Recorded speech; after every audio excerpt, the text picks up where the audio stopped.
mga content creator naman, basa-basa naman daw kayo. Diyos ko. Ayan. Kasi kanina, pagdaan sa newsfeed ko talaga ng, binasa ko. Wala snake patay, may namatay. Oh. Tapos, ang comment doon, congratulations. Ay, ano, nasa na kita? Oh, basa-basa rin, ano? Oh, alam niyo nang may namatay, congratulations. Ay, ano naman saan tayo? Kayo kaya yung may namatayan, tapos ang comment ko rin, congratulations. Oh, kayo naman talaga. Oh. Yung mga content creator, minsan kasi basa-basa rin ng, mga nandyan sa, nyo, kahit wala kayong nakitang kabaong. Ayan.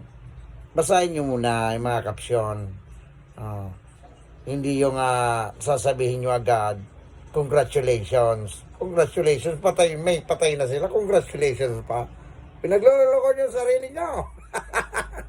Di ba, Mark? Mark! May patay na tapos ano masasabi mo naman, Mark? Congratulations. May patay na tapos congratulations pa. Diyos ko, ano na sana tayo? Oh, magbago kayo ng congratulations nyo. Basa-basa din minsan, kasi minsan nakakasakit tayo ng damdamin. May patay na nga yung tao, tapos sasabihin pa natin congratulations. Parang yung, parang yung hinatid na, yung parang yung karo. Yung sinakyan ng patay. Alam nang hinatid sa, sa libingan, sa sementeryo yung patay. Tapos, siyempre, yung driver ng karo, nagpaalam doon sa namatayan. Nga, boss, uwi na niya kami. Sa susunod naman. Ikaw kaya yung ganunin. Hindi mapatay yung driver. Diyos ko po, kaya kayo dyan, bago kayo mag-comment sa, sa comment section, siguraduhin nyo muna.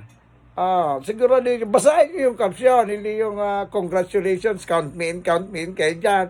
May patay na yung tao. Ano tayo? Tawa ko lang ng tawa kasi yun ang nakita ko sa newsfeed ko. Sana naman baguhin niyo yung nyo. Basahin niyo muna bago kayo comment. Comment kayo ng comment ng congratulations, may patay na pala. Ano na tayo? Sa susunod, huwag niyo nang kalimutan. Basahin yung caption bago kayo comment. All right. Wala nang makita. Bubong na yan.